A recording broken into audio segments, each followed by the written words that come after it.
Well, the news that many families in the Judson ISD have been waiting for and fearing is now official. In a move to address massive financial crisis, the Board of Trustees has voted to close 4 campuses starting in the 2026-2027 school year. Now, today we're breaking down which schools are going to be closing, why the district says it has no other choice, and what this means for the nearly 1,800 students who will have to find a new place to learn. Now let's look at the numbers first, because that is what's driving this decision, besides poor management. But Judson ISD is currently facing a staggering $37 million budget shortfall. By closing these 4 specific campuses, the district expects to save approximately $7 million.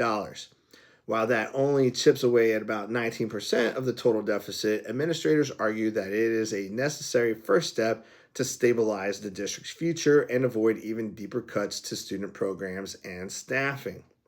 Now, the board, it went through several different scenarios, but ultimately landed on scenario 3, which shutters 1 middle school and 3 elementary schools. The schools set to close their doors are Judson Middle School. Now, Judson Middle School is one of the larger middle schools, and then we're going to be closing Rolling Meadows Elementary, and then they're going to be closing Park Village Blended Learning Academy, as well as the Franz Leadership Academy. Now, the district data shows that some of these facilities were operating at just over 50% capacity. With enrollment declining across the district due to lower birth rates and the rise of charter schools, the board decided it could no longer justify the overhead cost for keeping these underutilized brick and mortar buildings open. And that makes sense. The human cost of this decision is significant.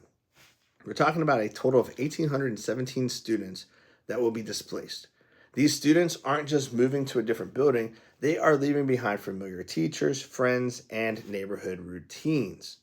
The district plan is to redraw the boundaries to absorb these students into their existing campuses.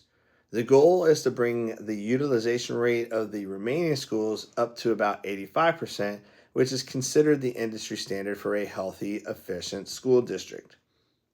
Now, as you can imagine, the reaction has been, emotional.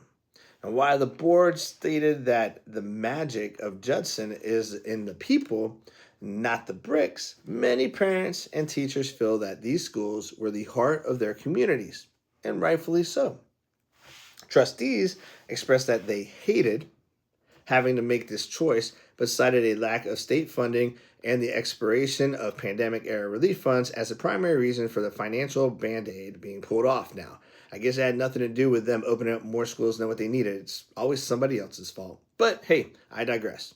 The transition will begin as the current school year ends, with the new boundaries taking effect in the fall of 2026. It's going to be a challenging year for the Judson community as they navigate these changes.